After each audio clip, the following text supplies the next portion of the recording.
Bonjour à tous, merci d'être au rendez-vous de l'information sur BB24. Voici les grandes lignes de ce journal.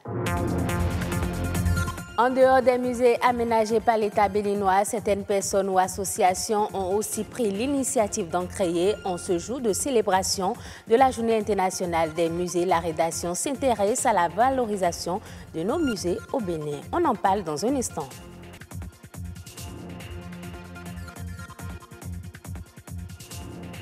Une première prière consacre le début du mois de jeûne chez les fidèles musulmans. Elle a eu lieu mercredi dans plusieurs mosquées de la ville. Une équipe de la rédaction y était pour le constat.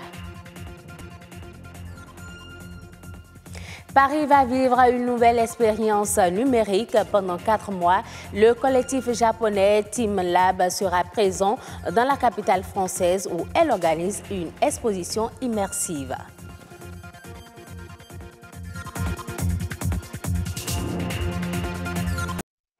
Ils sont conçus pour être un lieu d'histoire, de culture, de connaissance et de réflexion. Il s'agit des musées. C'est le plus souvent une donnée identitaire nationale. Mais comment parvenir à valoriser encore plus les musées au Bénin? Aujourd'hui, 18 mai, Journée internationale des musées, nous nous posons la question pour essayer d'en savoir davantage. Musées au Bénin, les défis d'une gestion efficace et efficiente, c'est un élément signé Bernol Djogbe Herman Amégan.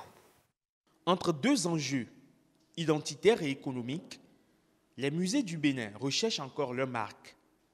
Ils sont très peu visités par la population locale et le Bénin n'est pas encore une destination touristique de premier choix en Afrique pour les visiteurs étrangers. Même si le site des palais royaux d'Abomey, par exemple, est inscrit au patrimoine mondial de l'UNESCO, il n'en demeure pas moins qu'il souffre de nombreux dysfonctionnements plus ou moins identiques à la plupart des musées du Bénin. L'un des risques qui pèsent sur le musée ou les musées de chez nous, c'est le risque de vol. Par exemple, il y a un objet qui est une sorte d'épée qu'on appelle Boubassa. Et quand Béhanzin allait en guerre, c'est l'outil là qu'on utilise pour haranguer le public et leur donner de l'énergie et de la motivation. Vous savez que cet outil a disparu comme ça. Quand nous prenons ce musée, tout simplement, vous voyez qu'il faut environ 100 personnes pour gérer le site. Parce que c'est sur une quarantaine d'hectares. Bon, malheureusement, quand vous allez sur le site, vous avez à peine une vingtaine de personnes qui gèrent le musée et donc qui n'arrivent pas à s'occuper, par exemple, du nettoyage tout simplement des espaces. Que faut-il faire pour changer la donne? Comment sauver et mettre encore plus en valeur ces reliques d'un passé fait de gloire, d'épopée, mais également de peine? Seule une gestion efficace et efficiente s'impose, selon les spécialistes, ce qui nécessite des actions concrètes. La première des choses qu'il faut faire pour redonner vie au musée, leur permettre d'être gérés efficacement et de façon efficiente, c'est de recruter les professionnels dans les musées ou que ceux qui gèrent aujourd'hui les musées puissent être recyclés de façon permanente. Deuxième chose, il faut que l'on dote les musées des moyens. Et je parle de moyens, des ressources financières. Il faut que nous mettons suffisamment un dispositif de sécurisation de ces musées-là. Depuis 1977, le 18 mai de chaque année est consacré Journée internationale des musées. Un symbole de l'importance que les musées revêtent pour toutes les communautés. Le Bénin a amorcé un programme de développement du tourisme en mettant un point d'honneur sur la revalorisation des musées. Une feuille de route qui intervient à un moment où le gouvernement béninois réclame aux colonisateurs la rétrocession de ses biens pillés ou expropriés. Pour l'heure, le Bénin est toujours dans l'expectative, mais le défi actuel reste et demeure l'entretien et la conservation de l'existant. L'objectif de développement durable numéro 2 vise à éliminer la faim, assurer la sécurité alimentaire, améliorer la nutrition et promouvoir l'agriculture durable d'ici 2030. Le Bénin s'engage à renforcer son système de lutte contre l'insécurité alimentaire, la faim et la malnutrition à travers un examen stratégique national Faim Zéro. C'est le thème du séminaire qui s'est ouvert ce jeudi 17 mai. Alexis Segbomon,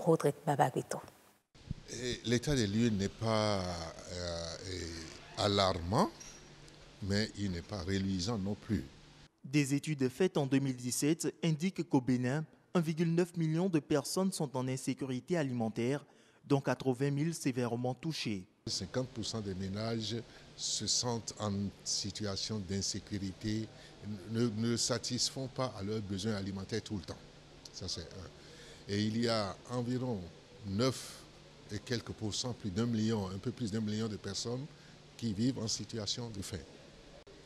Et cette situation varie d'une région à une autre. Les agriculteurs se trouvent par moments en situation de faim, plus que les autres corps de métier.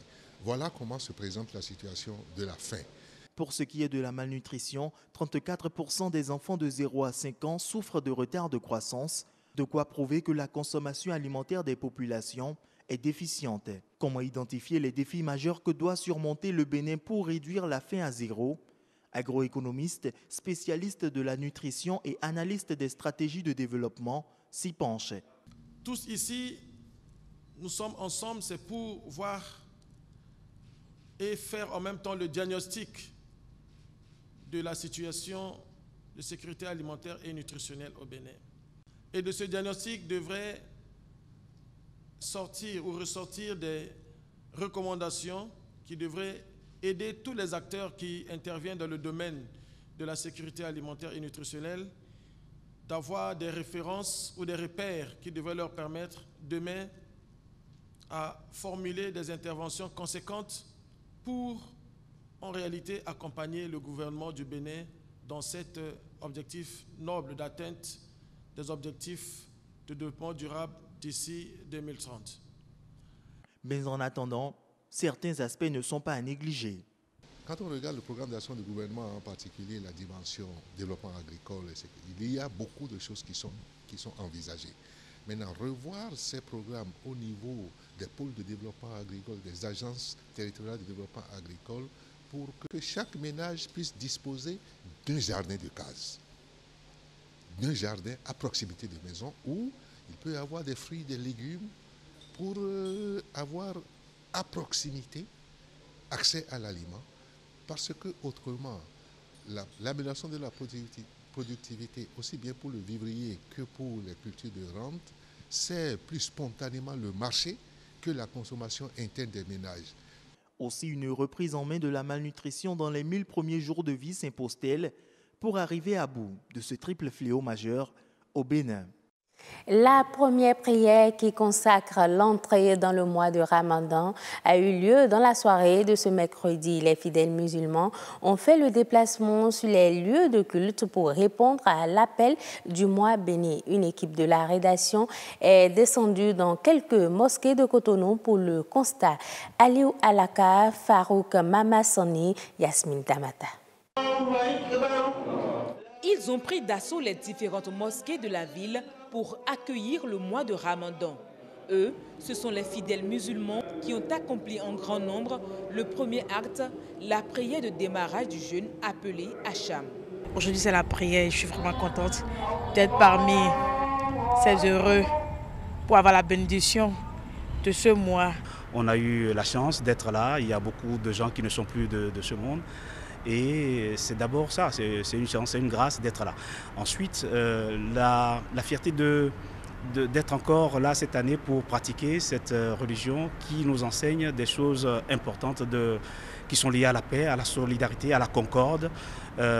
Et surtout, comme je le dis, à toujours cette espérance qui est permanente. Mois de grâce, de pardon et de sacrifice dont les disciples de Mahomet doivent désormais profiter afin de bénéficier de la miséricorde d'Allah.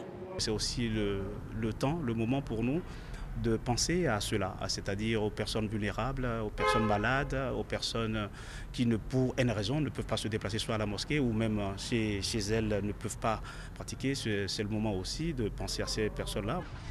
Le jeûne nous donne l'occasion d'exprimer notre solidarité à l'endroit de nos frères, de nos proches, d'exprimer la compassion à l'égard de ceux qui souffrent, à l'égard des démunis, à l'égard de tous ceux qui sont, je dirais, dans le dénuement. Des jours pendant lesquels le musulman doit observer le jeûne, intensifier les prières et se conformer aux interdits. Lorsqu'un fidèle n'est pas en bonne santé, il ne lui est pas fait obligation de jeûner. Il y a des formes d'aumône compensatoire chaque jour de Ramadan non exécutées vu l'état de santé de la personne. Le voyageur n'est pas également astreint. Il y a des circonstances atténuantes. Celui qui jeûne alors qu'il sait qu'il est malade, que sa condition physique ne lui permet pas, s'il meurt dans le Ramadan, c'est comme un suicide parce qu'il l'aura provoqué. Le top est ainsi donné pour 29 ou 30 jours de privation. Libérer l'art des contraintes physiques, c'est l'ambition du collectif japonais Team Lab. Ce collectif qui s'est fait connaître par ses spectaculaires expositions d'art numérique organise une exposition actuellement à Paris. L'initiative suscite beaucoup d'engouement dans le rang des visiteurs. Commentaire de Polycarpe Oussou sur les images de l'AFP. Promenade idyllique au milieu d'une rizière. Balade urbaine dans un entrelac de lampes, plongée dans un océan de vagues et dégustation d'un vrai thé vert agrémenté d'une fleur virtuelle.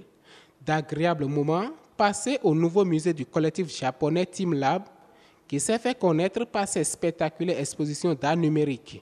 Les visiteurs totalement immergés dans les installations en perpétuel changement sont simplement émerveillés. C'est reposant, c'est déstressant. C'est beau, c'est joli. J'ai l'impression que la culture immersive prend une place de plus en plus importante dans les expositions. J'ai l'impression de devenir une petite fille et d'être comme les enfants quand ils sont dans un jardin et qui courent après les papillons, qui courent après les fleurs. J'ai l'impression d'être un enfant. Je trouve que c'est magnifique, mais c'est quand même quelque chose à vivre, quoi. On ne peut pas le décrire. Je pense qu'il faut vraiment être là pour savoir ce que ça donne. Au programme également, des activités ludiques comme cette forêt où l'on peut marcher sur des collines, s'envoler dans l'espace en sautant sur une sorte de trampoline ou battre le rythme à l'unisson d'une centaine de danseurs traditionnels en forme de silhouettes translucides. L'ambition des précurseurs de Team Lab est de libérer l'art des contraintes physiques qui sont celles d'une peinture sur la toile. The most important concept is as like the titles. Le concept le plus important est de transcender les frontières. C'est comme un monde sans frontières. C'est ce que nous voulions faire et peut-être que les gens vont sentir l'essence japonaise. Nous avons travaillé si dur. Nous sommes arrivés à Paris il y a 2 mois et nous avons commencé à tout faire sur le plateau. Nous avons travaillé avec les gens de la Villette, avec les constructeurs.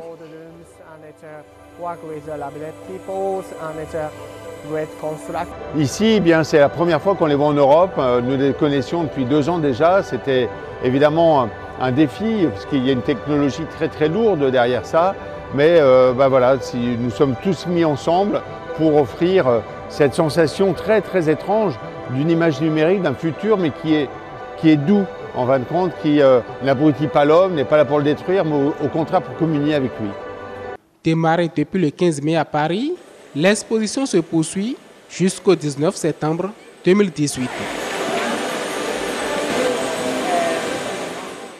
C'est la fin de cette édition. Merci de l'avoir suivi. On se retrouve à 19h45 pour une autre édition du journal sur BB24.